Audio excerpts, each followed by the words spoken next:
السلام علیکم پیارے دوستو، آج میں آپ کو ایک ایسا وظیفہ بتانے جا رہا ہوں جس کو کرنے سے آپ کی بہت ساری مشکلات دور ہو جائیں گی۔ یہ وظیفہ قرآن پاک کی ایک عظیم سورہ مبارکہ پر مشتمل ہے۔ پیارے دوستو، اس وظیفے کو آپ نے نہار منہ کرنا ہے۔ صبح جب آپ کی آنکھ کھلے تو اس وظیفے کو آپ نے کرنا ہوگا۔ بزرگان دین فرماتے ہیں اس وظیفے کو کرنے سے آپ کے پاس اللہ کے حکم سے اتنا پیسہ آ جائے گا، انشاءاللہ آپ لوگوں میں بھی تقسیم کریں گے اور آپ مالا مال ہو جائیں گے۔ میرے پیارے بھائیوں، اگر آپ کے مالی حالات خراب ہیں تو آپ کو چاہیے کہ اس وظیفے کو دل و دماغ کو حاضر رکھ کر کریں۔ اس عمل کی اجازت عام ہے اور عمل کو کرنے سے آپ کی بیماریاں اور پریشانیاں دور ہو جائیں گی اور آپ کے گھر رحمت اور برکات کا نزول ہوگا۔ اس عمل کو کرنے سے آپ کے پڑوسی بھی مالا مال ہو جائیں گے اور خیر و برکت ہوگی۔ یہ عمل میرے بہت بہن بھائیوں کا آزمایا ہوا عمل ہے۔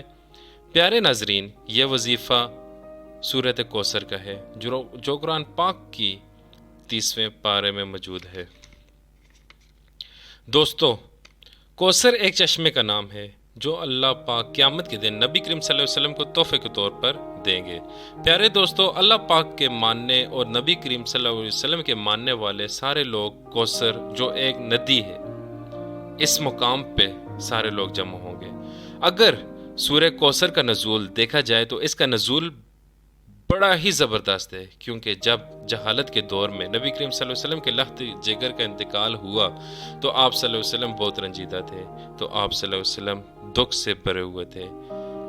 یہ دکھ وہ ہی سمجھ سکتے ہیں جس کا جوان بیٹا فوت ہو جائے۔ تو مشرکین مکہ جو نبی کریم صلی اللہ علیہ وسلم اور اسلام کے دشمن تھے، انہوں نے آپ صلی اللہ علیہ وسلم کو تنقید کرنا شروع کر دیا اور کہنا شروع کر دیا کہ نعوذ باللہ، اب تو نبی کریم صلی اللہ علیہ وسلم کا کوئی نرینہ اولاد نہیں ہے، نرینہ سے مراد کہ ان کا کوئی بیٹا نہیں ہے، تو اب نبی صلی اللہ علیہ وسلم کا کوئی نام لینے والا نہیں۔ یہ سن کر نبی کریم صلی اللہ علیہ وسلم بہت رنجیدہ ہو گئے۔ تو تب اللہ پاک نے انعام کے طور پر نبی کریم صلی اللہ علیہ وسلم پر سورہ کوثر نازل فرمائی۔ اس موقع پر اللہ پاک نے نبی کریم صلی اللہ علیہ وسلم کو آب کوثر کی بشارت دی اور تسلی دی۔ جو لوگ نبی کریم صلی اللہ علیہ وسلم کو ابتر بولتے تھے، آج ان کا دنیا میں کوئی نام تک نہیں۔ پر میرے پیارے بھائیوں اور بہنوں، ہمارے پیارے نبی کریم صلی اللہ علیہ وسلم کو پوری دنیا جانتی ہے۔ دوستو، اس وظیفے کو 7 دن تک پورے ایمان اور یقین سے کرنا ہے۔ دوستو، اس عمل کو صبح نہار منہ کرنا ہے۔